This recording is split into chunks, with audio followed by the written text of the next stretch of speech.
세균 실험 논란을 빚었던 부산항 8부두 내 생화학물질 분석시설의 폐쇄 여부를 묻는 주민투표 청구서가 접수된 사실을 MBC가 확인했습니다. 기억하시겠지만 지난 2017년 해수담수화 시설과 관련해서도 한 차례 주민투표 청구서가 들어왔는데 그때는 부산시가 거부했었죠. 근데 이번엔 사정이 좀 다른 것 같습니다. 사상 첫 주민투표 성사 가능성이 있습니다. 이도원 기자입니다.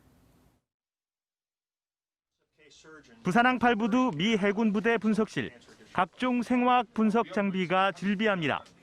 2019년 1월 탄저균보다 독성이 강한 생화학 시료가 부산항 8부두에 반입되면서 세균 실험 논란이 점화됐습니다.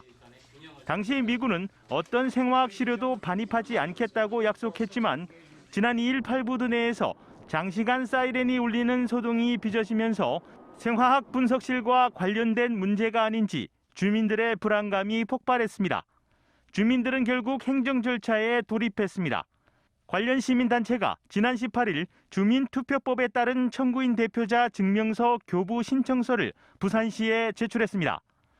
이 시설을 폐쇄할 건지 시민들에게 직접 묻는 주민투표를 해달라는 겁니다.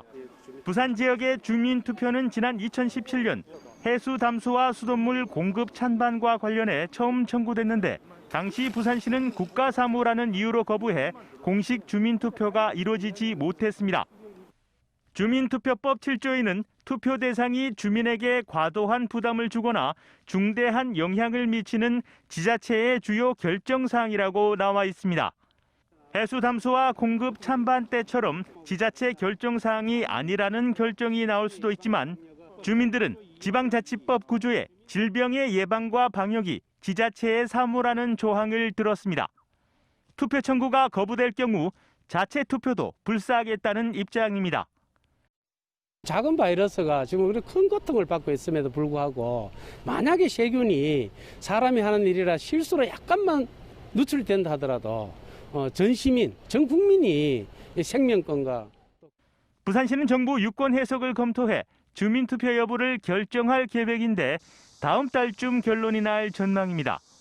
보다 신중히 결정하기 위하여 지방자치법 및 주민투표법에 따라서 관련 중앙부처인 행정안전부와 국방부의 의견 수렴 절차를 진행 중에 있다는 말씀을 드립니다.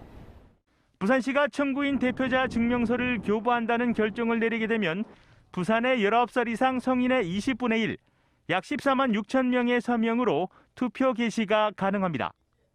사상 첫 주민투표가 성사될 수 있을지 어떤 결정이 나더라도 그 파장이 만만치 않은 만큼 부산시의 고민은 깊어지고 있습니다.